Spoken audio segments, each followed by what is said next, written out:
you say that you suffer from love. I think we all suffer from love.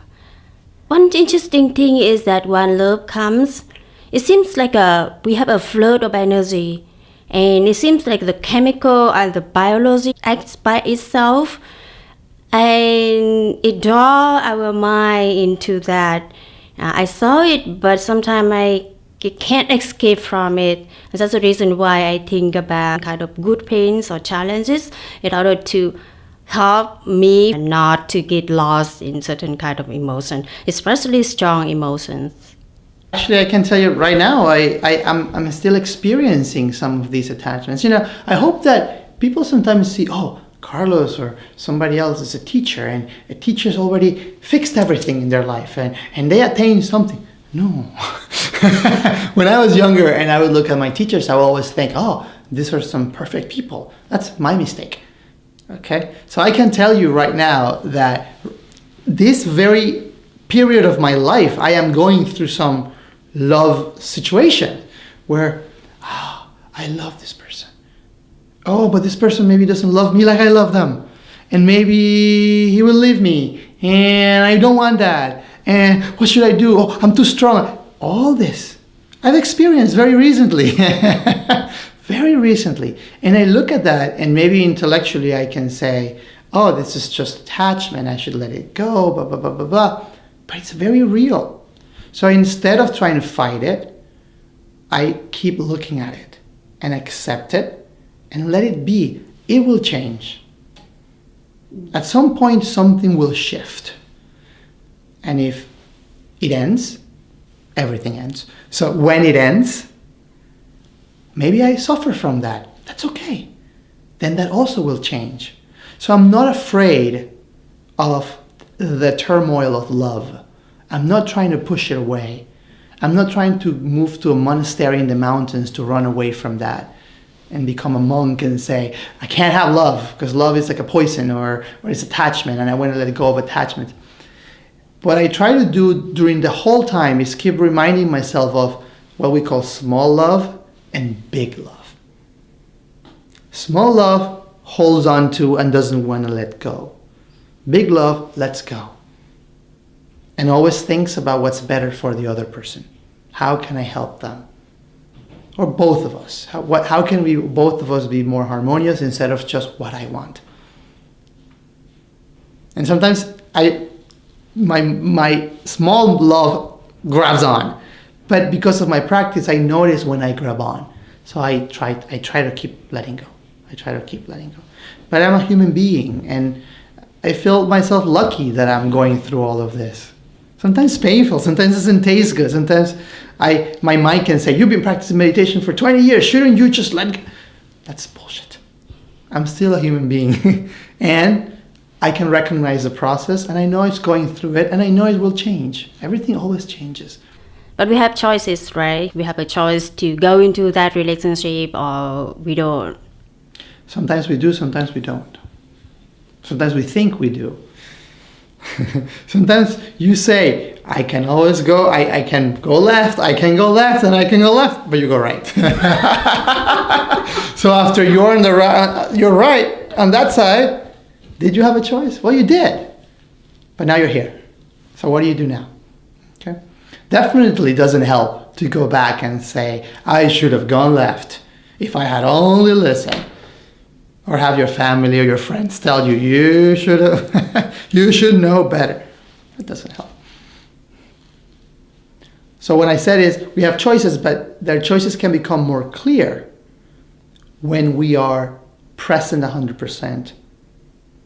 With, like I said earlier, with all of our senses, with our whole being in that moment and just perceiving, instead of letting our wanting to drive a certain outcome. But when that appears, then you deal with it as the best you can. The good thing about meditation practice is that you're better suited to recognize these desires, these things that come up, these emotions, and recognize that those are ultimately not who you truly are. So why do you follow it? I don't know. I don't know. it's sweet. Yeah, it's sweet. It tastes good. And you still want to Yeah. take it. Yeah, and maybe I could say at one point, it'll be too sweet. And it's like, okay, I finished. This is really not helpful. But I trust in that choice. If that choice is not strong enough yet, and I'm then I have to keep living that until it becomes clear, sometimes we call that digesting your karma.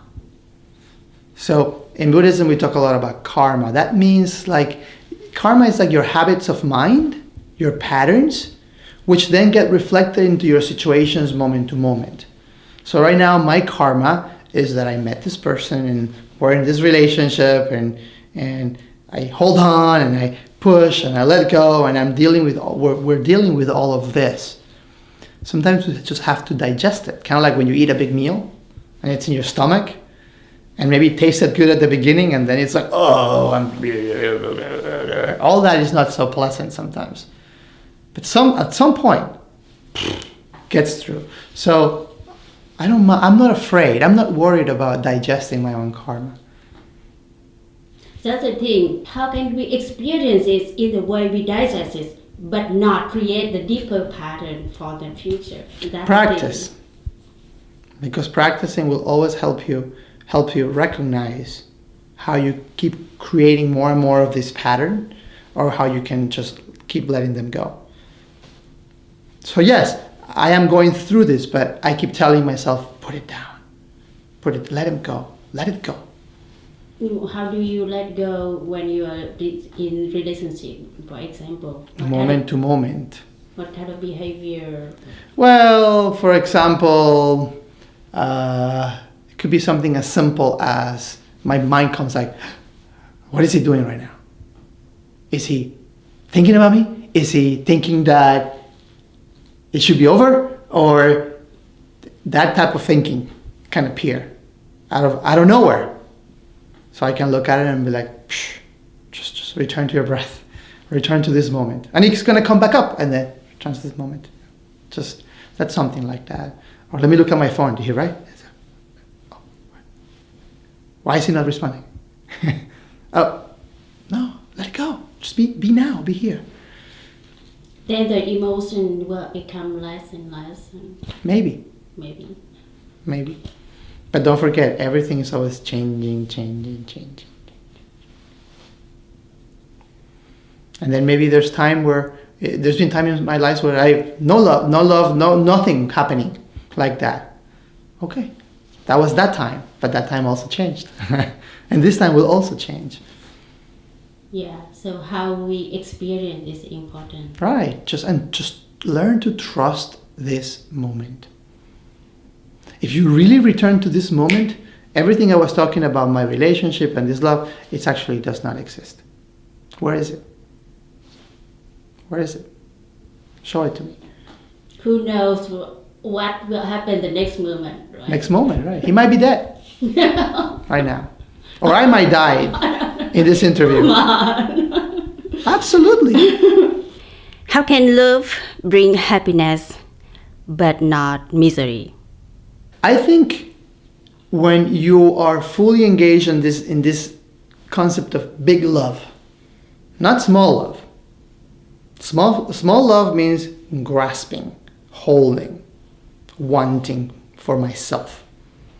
And then eventually something changes and I lose it, and then there's this game of, oh, I want it back. Big love means letting go. So if it comes, oh, wonderful. If it goes, oh, wonderful. No problem. And also, so one thing that helped me through practice is to recognize that through my thinking, I make myself separate from anybody else, from you, from my lover, from my friends, from my students. We're separate. But when we're not thinking, we're actually one. So at that moment, when my mind is completely in the present, this present is all of you. We're not separate from Buddha, from God. So we're already it. How much more love can there be than that? Then we relax into it. Ah, wonderful. So when we are not totally in the present, we can't experience big love, right? But maybe the concept would be helpful. I would agree with that. In the intellectual side, that makes sense, you know. Yeah. But that's still missing the point, because it's more about that experience.